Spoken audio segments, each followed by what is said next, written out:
The fateful birthday night in Portland. I never expected that one evening could draw such a permanent line between before and after. But that's exactly what happened on my mother's 60th birthday. I remember every detail, the rain streaking down the windows of Amore Mio, that family-owned Italian place on Hawthorne, where my parents reserved the big back room for a Miller family celebration. To everyone else, it was a festive, lively scene. Strands of glowing lights looped overhead, the scent of roasted garlic and fresh bread drifting through the air, laughter echoing off the brick walls as relatives and neighbors sipped wine and swapped stories. But for me, every second felt like waiting for the next domino to fall. I arrived alone, not because I wanted to, but because it had always been that way. One Miller walking behind the others. My hands shook as I gripped the small velvet box in my purse. The gift I'd meticulously planned for months. A symbol, I hoped, of reconciliation. Or maybe just a desperate plea to be noticed. I'd even spent an extra hour debating how to wrap it. Hey, what's up? Simple, elegant, Yeah, I'm just finishing nothing dinner. flashy. Just something my mother could see, and, maybe for once, see me behind it. As I stepped inside, my sister Emily was already in her element at the center table, sipping sparkling rosé and fielding compliments for organizing the whole event. Her voice rang out, easy and bright, as she directed the waiters, flashed her perfect smile, and received guests with practiced poise. She wore a navy dress that fit her like it had been made for her alone, hair swept into a careful chignon, and a sparkling necklace that I'd only ever seen in our mother's jewelry box. She looked every bit the daughter my parents had always dreamed of, poised, successful, the golden child in the flesh. My parents, Susan and Mark Miller, seemed to orbit her, moving from guest to guest with the pride of campaign managers. My father's arm was slung comfortably around Emily's shoulder. My mother checked that Emily's necklace sat just so, whispering and laughing quietly together. They barely glanced up as I entered. I waved awkwardly, a part of me hopeful they'd be glad to see me. A perfunctory smile from my dad. A distracted, "Ashley, you made it," from my mom. A formality, not a welcome. I scanned the tables for one familiar face. My grandmother, Evelyn Parker. She sat at the very edge of the room, her white cardigan and shy smile a world apart from the clinking glasses and bold voices. She sent me a quiet, knowing nod, the kind only she ever seemed to give me. It steadied me. I made my way over to greet her, squeezing her hand, sharing a moment of warmth that felt almost out of place in that raucous, glittery space. Dinner soon began. Laughter grew louder, courses flew by, pasta primavera, chicken piccata, bowls of salad that no one seemed to touch. And at every turn, every toast, every congratulation, the Miller spotlight shone on Emily. The guests leaned in for her stories, asked her about her new promotion, her apartment overlooking the river, her upcoming business trip to New York. I tried to wedge my way into conversations, offering a comment or two about work or Portland's rainy spring. But my words seemed to evaporate into the hum. The tension built with every course, every sidelong glance. My mother's friends complimented her on how perfectly everything came together. Thanks, of course, to Emily's amazing planning. The narrative wrote itself with each passing minute. One daughter, the center of the celebration, the other fading quietly into the periphery. And then came the moment that changed everything. The waiters began clearing dessert plates and pouring coffee, signaling the night's climactic toast. My father stood, raising his glass, then called my mother to his side. Guests quieted, Their faces turned eagerly to the head of the room. Music softened. The clatter of dishes paused. "Thank you all for joining us tonight," my dad began, arms snug around my mom's waist. 60 years is quite a milestone, but the real celebration is our family, especially this one. He gestured to Emily, who stood gracefully, her cheeks flushed with excitement, her head tilted just so for photos. My mom's voice was clear and unwavering. "We are so grateful for the joy and light our daughter Emily brings to our lives. She truly is our one and only." The phrase landed like a slap. For a split second, the room expanded and contracted. All sound gone except the echo of those words. Our one and only. The guests erupted into applause, raising their glasses, showering Emily with love and admiration. My parents were radiant, beaming, proud, united. Emily flashed her winning smile, basking in the attention, like she'd rehearsed for exactly this moment her whole life. And I, sitting at the far edge of the table, was invisible again. Everything I'd prepared, the speech I'd written in my head, the hope I'd nurtured for some sign that maybe, just maybe, I belonged here. All of it dissolved in the light of that celebratory moment. Something broke. It was quiet, but final. I rose from my seat, the scrape of my chair jarring against the hardwood. All eyes turned, a few puzzled, some annoyed. I could feel my heart pounding, my palms damp. Without a word, I threaded my way through the sea of startled faces, past my parents, past Emily, and stopped at my grandmother's lonely table. I pressed the velvet box gently into her hands. "This is for you," I whispered, my voice barely above a breath. "Open it later, Grandma." Evelyn's eyes widened, confusion giving way to concern as she looked up at me. But before she could reply, Emily appeared at my elbow, face tight, hand reaching. "What's this?" she demanded. She snatched the box, tore it open with a flick, and the small room fell instantly silent as every head turned to witness. Not the celebration, but something truer. The fault lines in a family, split open for all to see. The rest happened in a blur, but it was in those few minutes that the story of my life, hidden for so long in the shadows of my family, was finally dragged into the light. The shadow years. If you'd asked anyone in Portland about the Miller girls, they might have told you Emily was destined for greatness, and that I, Ashley, was just quiet. Nice enough, but unremarkable. That's how it always was, growing up in the lengthening shadow of my older sister. It started earlier than I realized. The first time I truly felt it, I was 9. Emily was already dazzling. Straight A's every term. The kind of kid teachers described as exceptional.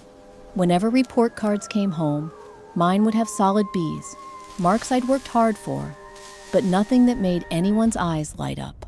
My mother would set Emily's up on the refrigerator, gushing about her future at Stanford or Harvard. Mine got a distracted, "Good work, honey," before being slipped into a pile on the counter, already half forgotten. Once, after school, I overheard my mom on the phone with a neighbor, pride ringing in her voice. "Emily's our scholar. She's just got that spark." I lingered in the hallway, clutching a math test I'd sweated over for a B+. My effort and my hopes evaporated with those words. I started to learn that seen and valued were two very different things. Other families gathered for soccer games and band concerts. But the Millers had a tradition, splitting their attention in a way that left me alone at crucial moments.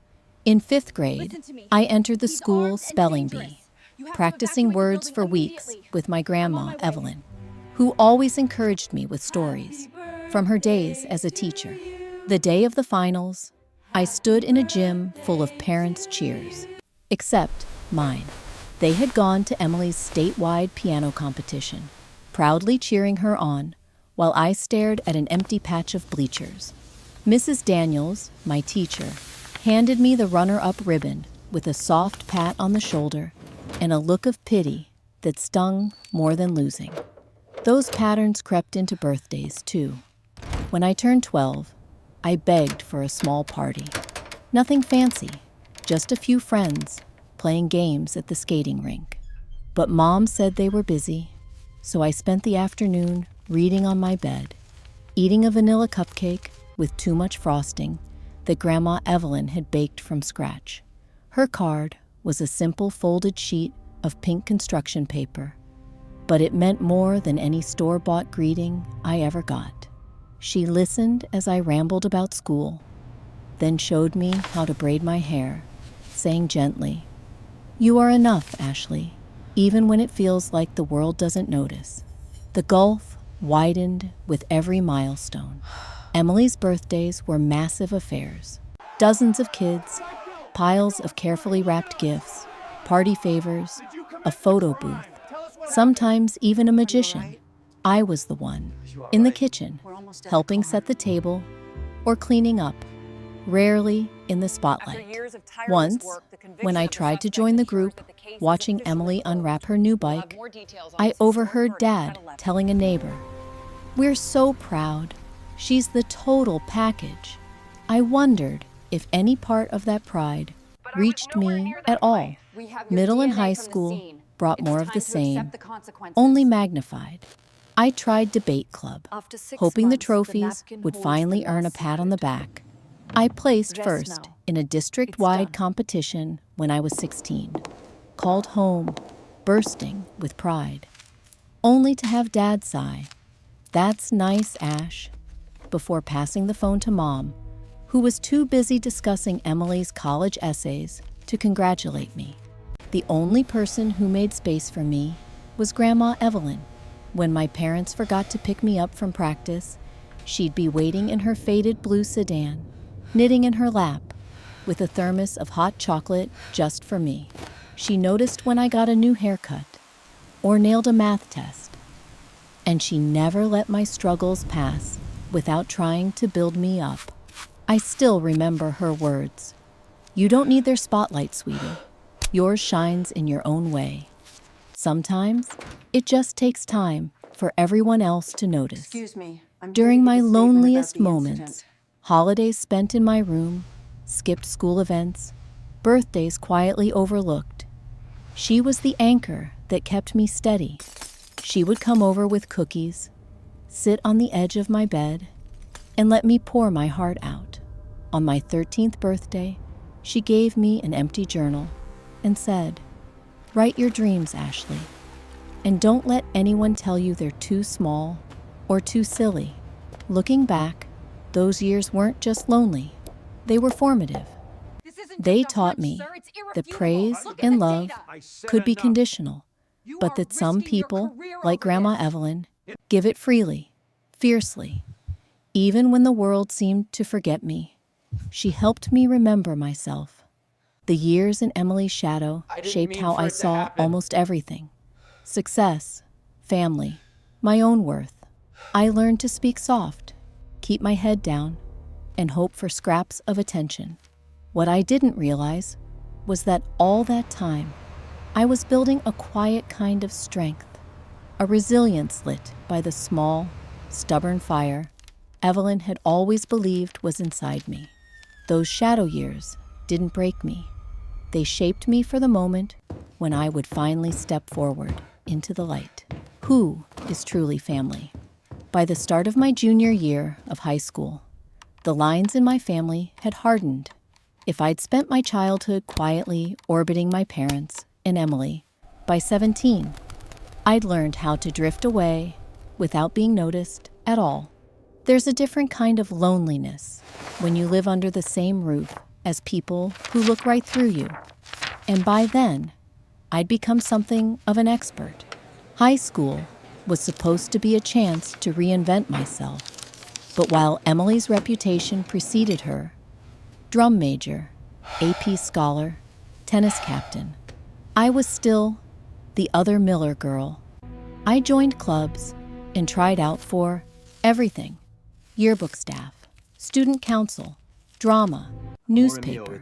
Most of the time, I was helpful, almost invisible, the girl who color-coded the schedule or stayed late to pack up costumes.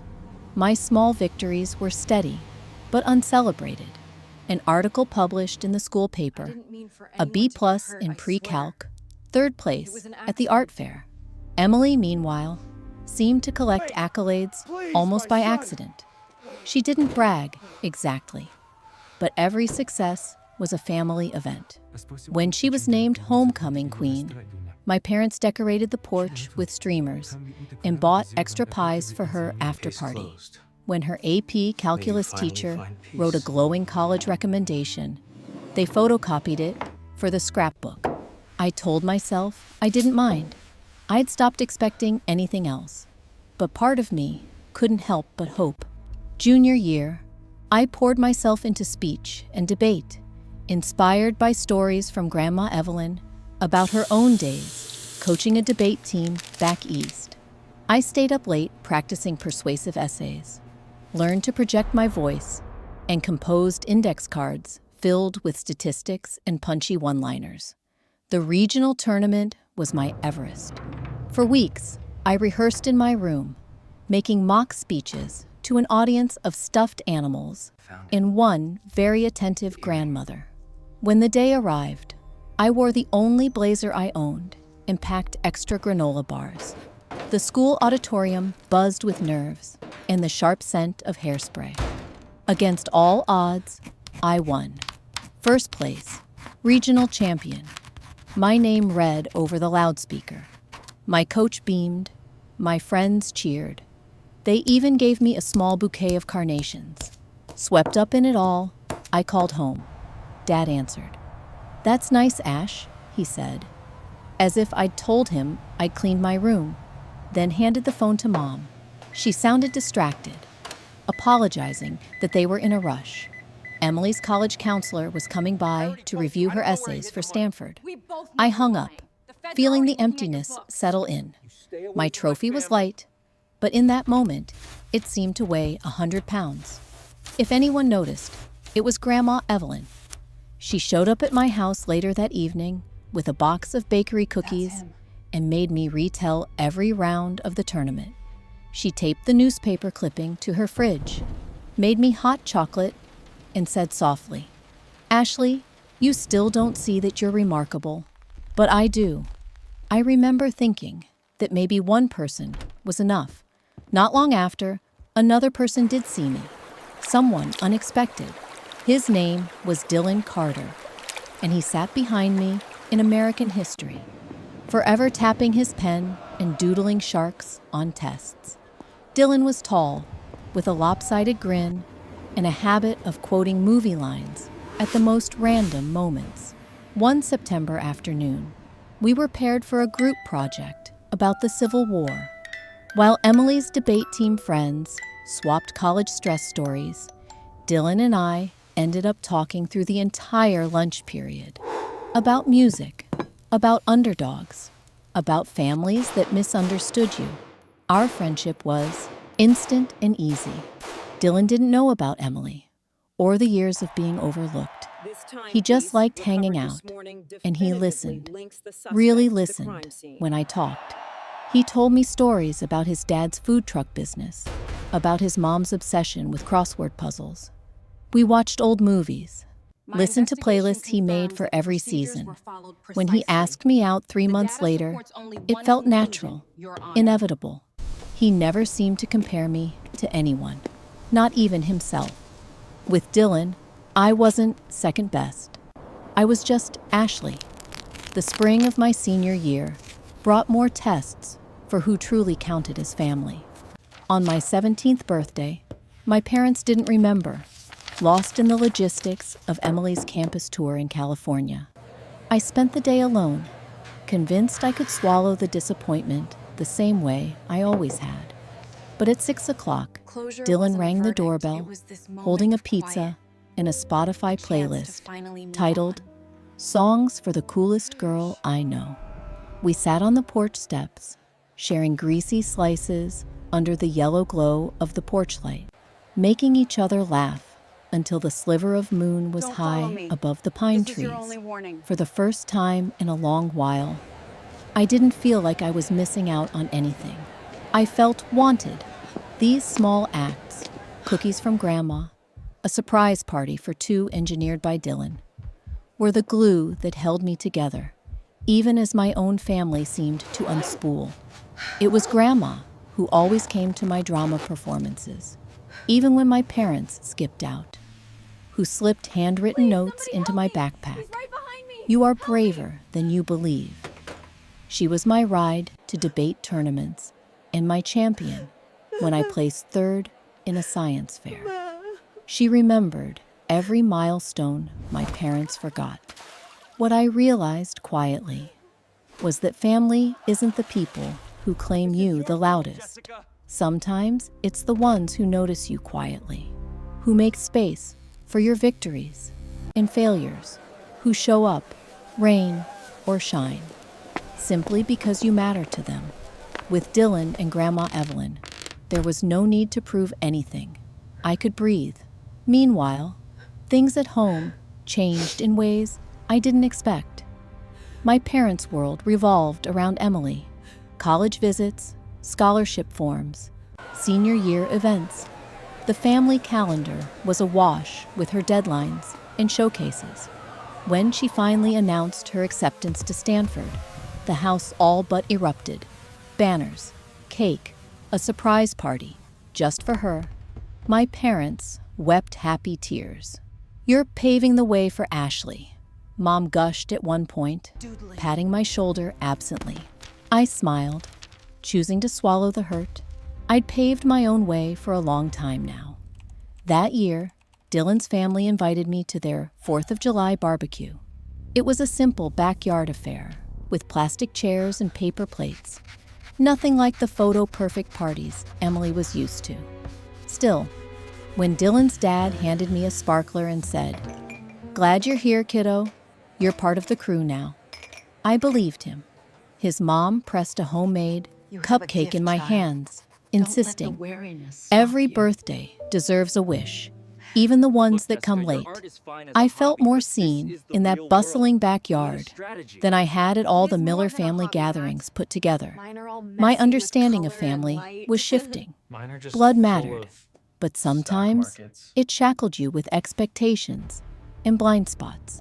The people who felt like family, the ones you chose and who chose you back, brought light through the cracks.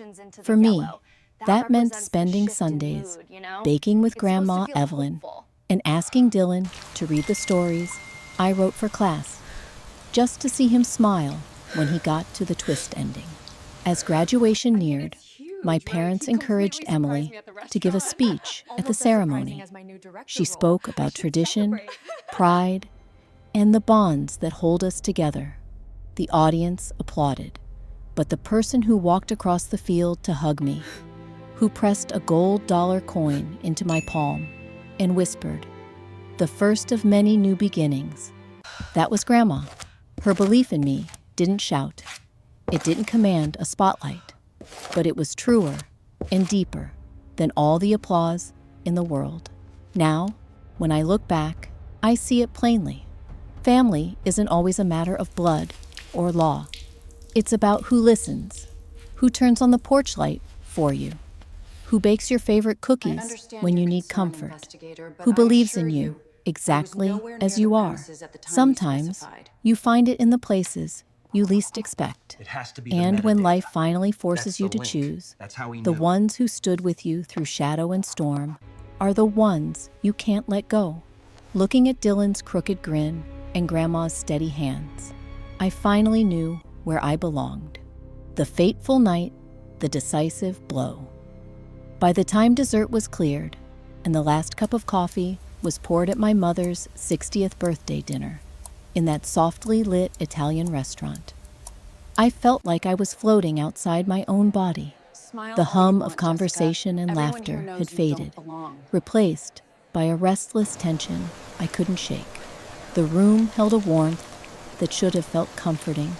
Aunts gathered near the fireplace, cousins trading college gossip in the hallway, my father cradling a glass of red wine while listening to Emily's friend rave about her Etsy shop.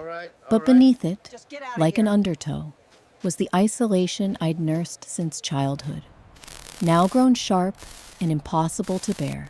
After the toast, that public erasure of everything I was, the lights seemed brighter, the air thinner. I replayed my mother's words, our one and only, again and again in my mind, each echo carving a deeper wound.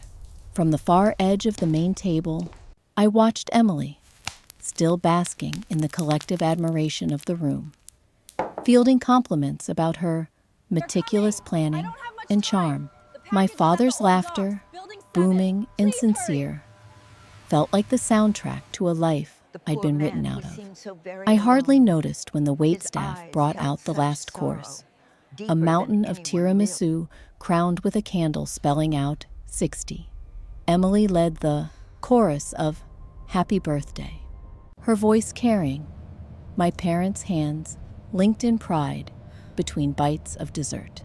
I picked at a strawberry, the sweetness lost on me.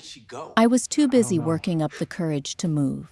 At first, I didn't even know I was rising, but the scrape of my oak chair against the wood floor cut through the noise like a blade, silencing the laughter mid-sentence.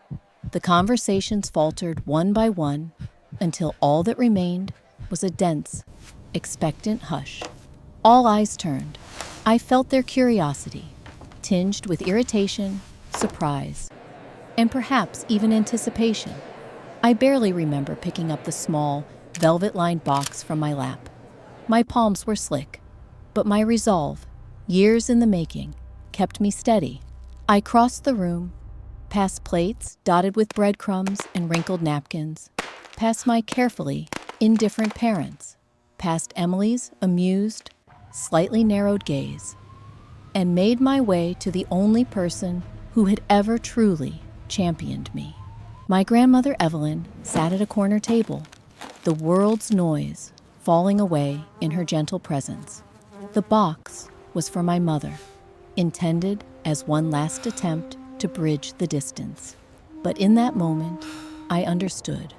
My mother would not notice me, not truly, the person who had always seen me, who had cheered every quietly won milestone, sat alone at the edge of the party. Without looking back, I placed the box gently before Evelyn. Her hands trembled, her confusion mingled with a deep, compassionate concern I recognized from years past.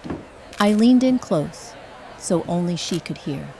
"This is for you, Grandma. Please open it later." My voice barely carried, but the weight of those words pressed on the room like a storm about to break. But the moment wasn't mine to protect. It was Emily who shattered the fragile calm. She moved in a flash, appearing at my elbow, her lips pressed in a tight line. "What's this?" she demanded for the whole room to hear, snatching the box before Evelyn could react. The silence thickened. I felt every guest's eyes on me, on us, as Emily ripped open the velvet ribbon, pried the lid off, and looked inside.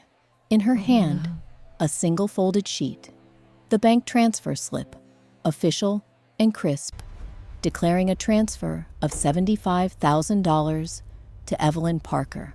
I'd spent years saving every dollar from freelance projects and side jobs, my inheritance of sorts, now made real as a gift for the woman who'd mothered me in all the ways that mattered. Emily's shock was instantaneous and electric.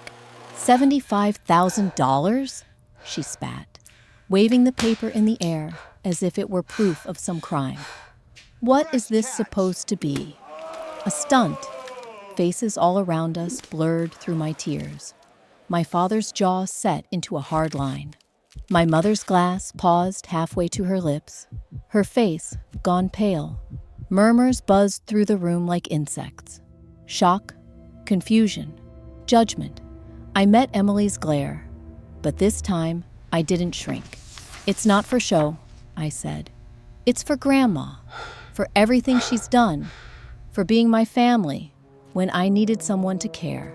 My voice sounded foreign to my ears, steady, certain, almost fierce. Emily looked at Mom, expecting outrage, hoping for backup. "She's just trying to make a scene. On your birthday, Mom." But my mother couldn't even compose herself enough to speak. It was as if her words had stunned not just me, but herself as well. My father finally found his voice. "Ashley, what are you thinking?" he said harshly. "That money? Why didn't you speak with us?" His accusation was cold, but everything about this moment was sharp and cold already. Guests shifted uncomfortably in their seats, some pretending to check their phones, others whispering behind napkins. A few looked genuinely curious, even supportive, watching as a drama, decades in the making, played to its bitter peak. For a long moment, Evelyn said nothing. Tears welled in her eyes, threatening to spill. She clutched the bank slip like a lifeline, her breath catching. At last, she looked at me. "Ashley, I can't believe you'd do something so generous." Her voice quavered, but not from embarrassment or shame. She spoke from gratitude, from the kind of wordless pain and pride known only by those who have quietly given everything. "I did it because you're the only one who saw me," I replied, louder now, eyes locked on the only person who ever saw past my shadow. "You believed in me when no one else did, and you never asked for anything back." Emily shook her head, disgusted. "This is ridiculous. You're making a spectacle of yourself and disrespecting Mom and Dad." Her accusation stung, but like so many things, it passed through me. My mother finally stood, struggling to control her voice. "We don't do things like this in this family, Ashley. It's not appropriate. If you meant for me to have this, Her voice broke under its own strain. My response was calm, irrevocable. "It was going to be for you, Mom. But when you said Emily was your one and only, that made it clear I never really had a place here. Grandma did what you never did. She made a place for me. She gets the gift because she's the one who loved me for me." Evelyn reached for me, her hands warm and steady. "You are enough, honey. You always were." Her voice was a balm, and in that moment, the years of absence and hurt faded into the background. I belonged, at least to her. The rest was chaos. My parents tried to take control, but nothing could put the genie back in the bottle. Emily raged. My mother pleaded. My father accused. But none of it mattered all that much anymore. Something fundamental had changed. The guests sensed it too. Some avoided my eyes, but a few, including my cousin Mason, gave a small nod as if they understood. I was trembling, but I stayed at Evelyn's side, refusing to step back into my old, silent role. When the night finally wound down and the guests began collecting their coats, the silence between my parents and me said more than any words ever could. As I stepped outside into the Portland drizzle, Evelyn's hand wrapped tightly around mine, I realized how final this night was. I had broken the rhythm of erasure, refused to stay silent or small. The cost was high. I could feel the fracture splintering my family apart before my eyes, but I also felt, for the first time, the quiet peace of choosing myself and choosing the person whose love had always been unconditional. Inside, the Miller family was forever changed. Outside, for just a moment, I let the rain wash everything clean. The turmoil after the dinner. The morning after my mother's birthday dinner, the world felt brittle. Every sound sharper, every thought heavier. I barely slept, haunted by the echoes of that night. The stunned faces, the shocked silence, the sting of my parents' disappointment, and Emily's fury. I tried to tell myself it was over, but the chaos was only beginning. I rolled over and checked my phone, immediately greeted by a barrage of notifications. At the top of my feed was a cryptic Facebook post from my mother. Some people think grand gestures can erase years of disrespect. Family is about loyalty, not stunts. Dozens of likes and vague comments spiraled beneath it. Seeing my mom, always so intent on keeping appearances, airing our dirty laundry for all of Portland's social web, to see sent a jolt of humiliation through me. With a single post, she'd turned last night's private wound into a public spectacle. I scrolled further, seeing names of relatives, some I barely knew, commenting things like, "So sorry you had to go through that, Susan," and "Some people just want attention." I wanted to defend myself, explain what had really happened, but the truth felt too tangled, and retorting online would only add fuel to the fire. My sister Emily, ever the tactician, wasted no time rallying sympathy of her own. Before noon, I received a screenshot from my cousin Mason, a group text between Emily and several of her friends. She painted me as jealous, impulsive, and out to ruin Mom's birthday. She planned it, Emily wrote. It was manipulative, not generous. She just wanted everyone talking about her. Another screenshot showed an Instagram story. Emily, face red from tears, half whispering about betrayal within the family, leaving plenty of room for speculation. Already, friends and even acquaintances slid into my DMs, some offering confused condolences, others passive-aggressively asking if I was okay. I shut my phone off and collapsed onto my couch, my head pounding. The boundaries of my already fragile family were shifting under the weight of rumor and judgment. I dreaded seeing what else might be waiting when I turned my phone back on. Later that day, the doorbell rang, a loud, abrupt jolt that set my nerves on edge. Wasn't expecting anyone. I peered through the peephole and saw my parents standing outside, arms folded, faces locked in unyielding disappointment. I took a deep breath, ran a hand through my tangled hair, and opened the door. My mother brushed past me without so much as a greeting, her lips pressed into a thin line. My father followed, his jaw tense, posture rigid. The atmosphere in my small apartment turned icy. Before I could offer them a seat, my mom launched into it. "We need to talk about what happened last night, Ashley. You embarrassed us.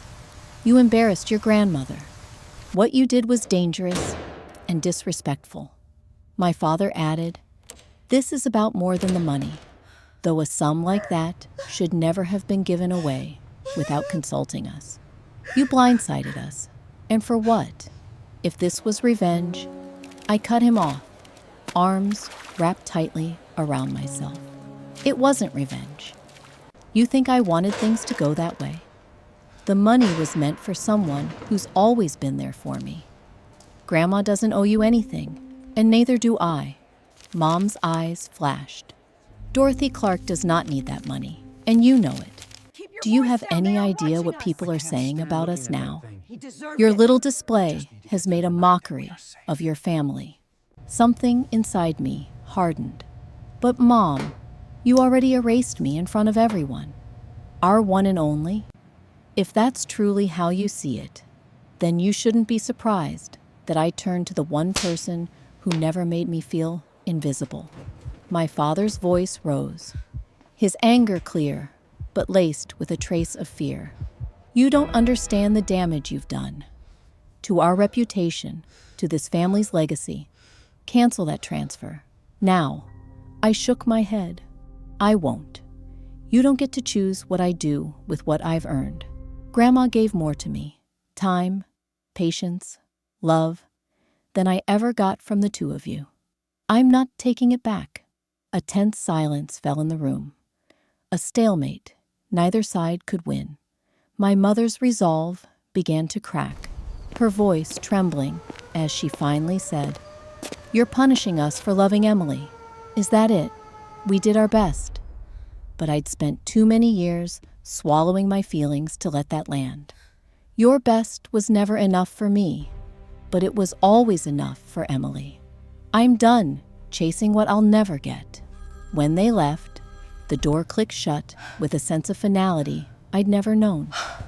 My chest felt hollow, but oddly calm. I'd spoken truth that could not be unsaid. The fallout played out in slow motion over the next week. More family members, usually neutral, grew distant. My Aunt Janet, once my childhood favorite, declined to meet for coffee. My Uncle Robert, who'd always championed family unity, called to ask if I was doing okay, but let slip, "You could have handled it better, couldn't you?" Old neighbors whispered, and accounts of the fiasco mutated with every retelling. Emily stoked those fires rather than let them cool. She latched onto the sympathy, making herself both victim and mouthpiece of the Miller family's supposed mission to move past those who seek attention. Her friends boycotted my social media. Her colleagues, I learned through Mason, gave her side-eyed looks at work. She deleted and reposted, seeking the perfect balance between self-righteousness and heartbreak. But for every relative who believed her version, a few, like Mason, quietly checked on me. He called late one night after seeing another vaguely accusatory post online. "You okay, Ash?" he asked, gentle and real, a line thrown across the storm. "I know what really happened. You don't have to justify yourself to anyone. Just let it blow over." Still, everywhere I went, grocery store aisles, coffee shops, even at the gym, I sensed eyes lingering a little longer. Old friends keeping their conversations just out of reach. Rumor moved faster than truth. Even Dorothy called, her voice equal parts strong and worried. I reassured her, telling her I didn't regret a thing, her gratitude more than enough to anchor me through the whirlwind. Yet even in the heart of the storm, somewhere between guilt and relief, I felt a strange liberation. I had acted, spoken up, refused invisibility. For the first time, I was living with the consequences of my own choices, not just someone else's. I spent more time with Grandma Dorothy than ever before, seeking comfort in her cozy apartment filled with the scent of lemon cookies and lavender hand lotion. She held my hand, both of us quiet, knowing words could only do so much. "You have always been enough," she whispered once, her eyes glinting with tears. "No feud, no money, no amount of gossip can take that away." That was what truly mattered. Not Facebook fights or whispered judgments, but these small certainties that I could survive the fallout, bruised but not broken, that sometimes choosing yourself and those who love you without condition is the only way to become whole.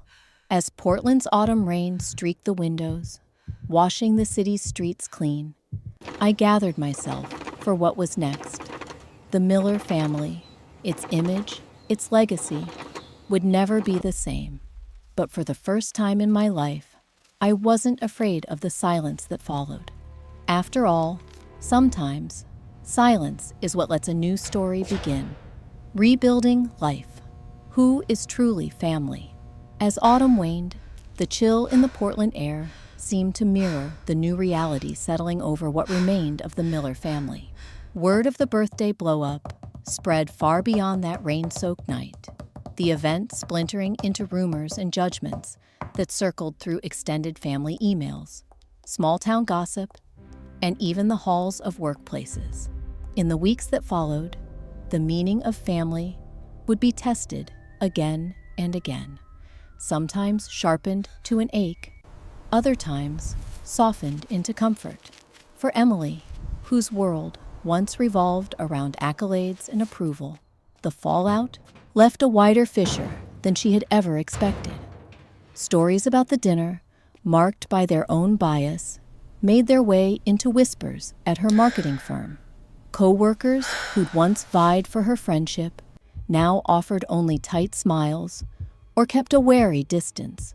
As people learned how easily she'd written her sister out of the narrative, how readily she'd weaponized sympathy on social media, a few friends fell away.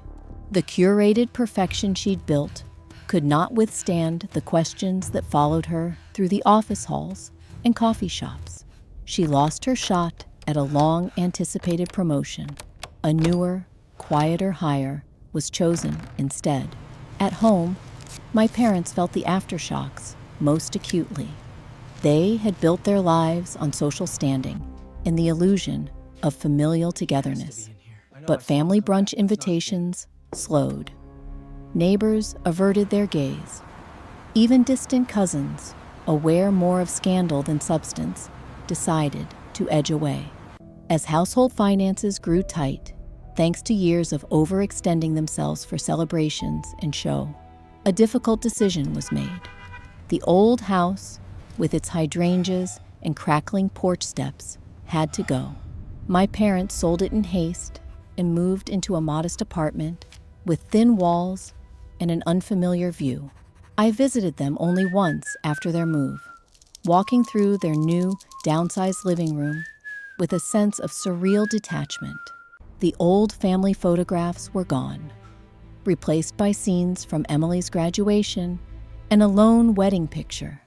As if the past could be controlled by curation, conversation was stilted. My mother offered me tea and said little, her eyes betraying a flicker of loss she couldn't voice. There was no mention of reconciliation or regret, only the quiet sorrow of two people who'd spent so long holding the frame together that they'd forgotten to look at the picture inside. For my part, guilt was part of the aftermath, a cold, steady trickle that mingled with relief. I hadn't acted to ruin anyone's life, but I couldn't deny that a reckoning had been overdue, one that had come crashing down far more abruptly than I'd ever planned. Yet, as the weeks rolled into months, I found a new kind of peace, pulling me away from the chaos. Grandma Evelyn, now holding her bank slip and, for the first time in her life, a measure of security, used her unexpected windfall for small, meaningful joys. She replaced her battered hearing aids with the newest model, finally able to catch every word in a crowded cafe and tune in, clearly, to her favorite classical music. She took a trip back to Spokane to visit her sister for the first time in 20 years.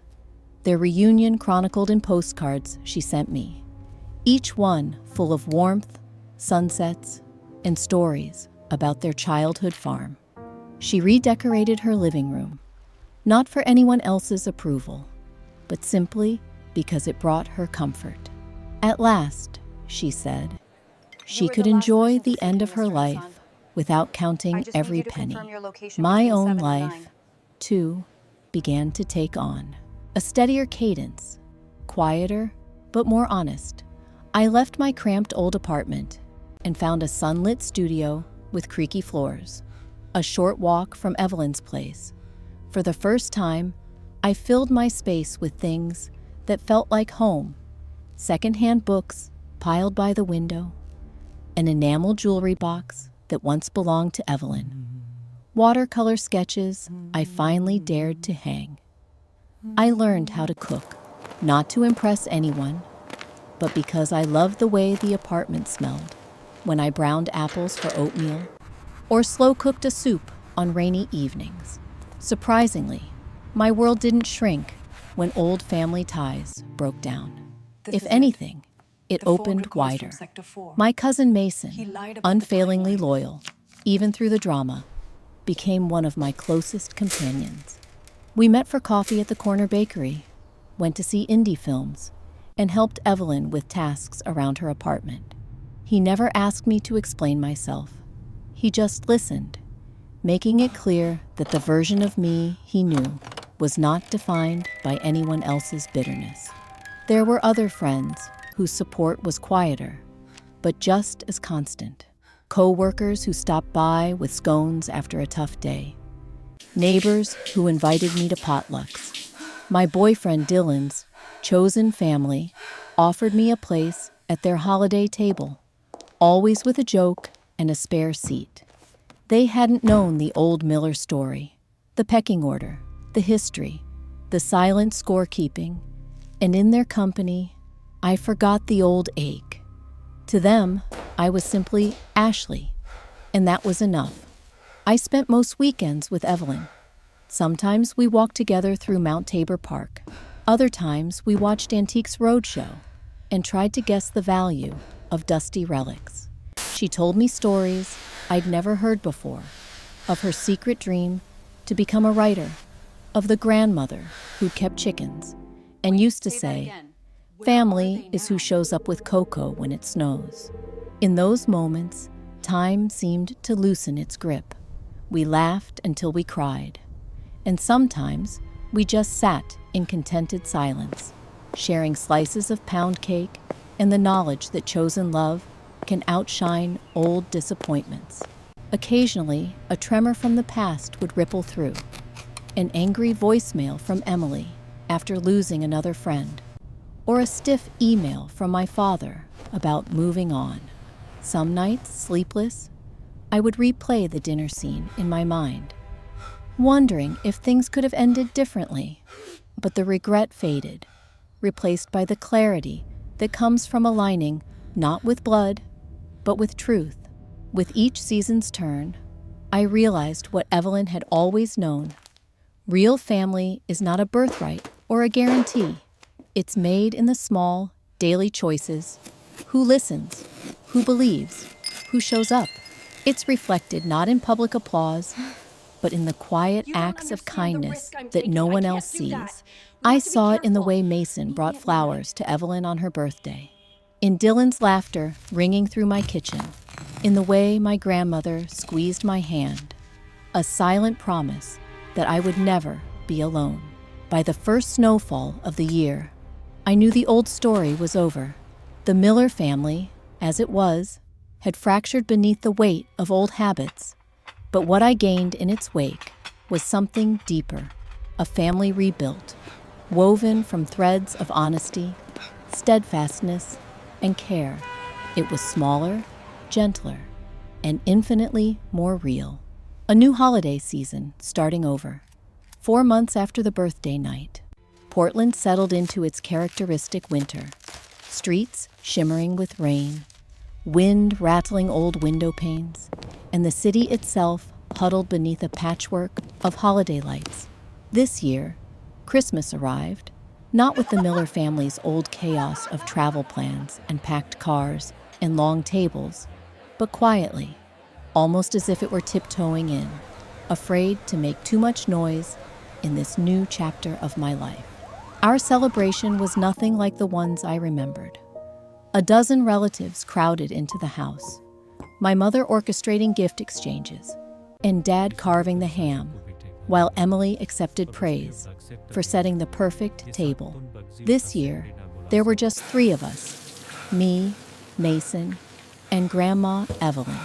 The old Miller house was gone, my parents moving through their holidays elsewhere. Emily hadn't called. We gathered at Evelyn's house, the space transformed into a pocket of warmth and gentle continuity. Candles glowed on every surface, casting soft golden pools across tables covered in handwritten recipes and cranberries. The air was filled with the scent of gingerbread and cinnamon, the radio humming quietly with "Let It Snow." There were just enough ornaments for the small tree, most from thrift stores or handmade from years past. There was no need for extravagance. Every corner felt alive with memory and intention. Mason showed up first, bundled in his puffer coat and bearing a silver thermos of homemade hot chocolate. "I thought we could start a new tradition," he grinned, setting out mugs he'd bought at a flea market. His presence never failed to steady me. Loyal, low-key, always ready with a self-deprecating joke to dissolve any lingering awkwardness. Later, Evelyn appeared from the kitchen in an apron dusted with flour, waving a pecan pie in victory. "Sit, you two can do the dishes. I'm too old to mind my cholesterol tonight." We laughed, and it felt honest, like the easing of an old ache. We set the table together. No formal seating chart, just the flow of conversation and laughter guiding us to our places. As we ate, we swapped stories, the kind that never found their way into family group texts or posed photos. Evelyn told a tale from her own childhood, sneaking Christmas oranges to her sisters during the lean years after the war, the taste of citrus on a snowy morning. Mason confessed he'd never actually learned how to wrap presents. "That's why everything's in a paper bag. Just lower your expectations, Ash." I shared a memory from drama club, my one disastrous attempt at singing a solo, and how, standing alone in the wings, I'd found Grandma Evelyn cheering the loudest. There were no tense silences, waiting for someone's approval. No performances to impress extended family members. Here, in this small circle, every story was equal, and every flaw woven into the fabric of our celebration. After dinner, we exchanged simple gifts. Mason handed me a collection of old short stories, pages yellowed, but inscribed with a sticky note, for the writer who finally stepped into her own story. Evelyn's present was a hand-knitted scarf, a swirl of colors soft as morning light, with a card that read, "To the granddaughter who taught me courage, comes in all shapes." My own gifts were humble: homemade cookies for Evelyn, a tiny potted plant for Mason. Yet there was a fullness to the ritual, a sense that the meaning of each offering far outpaced its price tag. Later, as the rain thickened outside, we sat together in the living room. The lamp cast a gentle circle on the carpet, Evelyn's knitting needles clicking quietly. Mason curled into the corner with a second mug of hot chocolate. I leaned against the window seat, blanket pulled to my chin, and, just for a moment, allowed myself to rest. It occurred to me that somewhere, likely in another city, my parents were hosting their own version of the holidays, perhaps Pollyanna-ing their way through awkward silences with new neighbors. I wondered if Emily was with them, or if she was stubbornly trying to salvage a celebration with whatever friends remained loyal. For a heartbeat, regret flickered, a longing for some alternate universe where we could all be whole, but the ache dissolved quickly, replaced by a rush of gratitude for the space I occupied now. This was not the Christmas of perfection, but of presence. Not a masterpiece hung up for approval, but a quiet sketch pinned to the wall, vulnerable but real. Later that night, Evelyn handed each of us a Christmas cracker. "Sometimes the best surprises come when you least expect them," she said. When I pulled mine, a tiny silver charm tumbled out. "A lighthouse. For when you lose your way," she smiled, "so you always remember you can find your light again." I pressed the charm between my palms, thinking about the last year's storms, in this gentle island of peace. When Mason walked me home through the mist, we paused beneath the streetlights, laughing at our breath, turning white as ghosts. "I always thought Christmas had to be big," he said quietly, "or it didn't count." He glanced up at my window, glowing gold above us. "But this feels like enough, like more than enough, really." I could only nod, realizing that for the first time in years, I too felt that quiet sufficiency. I let myself remember the small moments that created this new beginning. Dylan's text inviting me to ice skate with his family, my neighbor's plate of cookies left outside my door, a coworker's invitation to join their New Year's Eve, game night, because nobody should ring in midnight alone. No elaborate scripts, no pressure for reconciliation, just gestures that stitched new meaning into the word home. Before bed, I sat by my window, snow threatening to fall, and wrote the first page of a new journal. I wrote about forgiveness, not the dramatic, movie-ending kind, but the slow and ordinary forgiveness that grows from letting go. I forgave myself for not being able to fix my family. I forgave my parents, in my own quiet way, for needing to see love in public displays, even if it cost them the truth. I forgave Emily for playing a role she had never been able to put down. Mostly, I thank the stillness for teaching me that steadiness is its own kind of joy. This Christmas was small, but it was real. I woke the next morning to the sound of rain, steadfast, familiar, a promise that life would move on. Downstairs, the scarf Evelyn had made waited for me, a soft reminder that every ending was simply part of a longer story. For the first time in my adult life, I didn't feel the urge to run or to make myself invisible. Family, I realized at last, isn't just blood or obligation. It's whoever remains when the parties are over and the storm has passed. It's the hand-knitted scarf, a hot cup of cocoa, the friend who says yes when everyone else says maybe, the grandmother whose love is never measured by the world's standards. And so, as the city woke up to a new year, I pulled my jacket around me, walked through the drizzle, and started over, grateful for everything I had lost, and especially for all that I had found.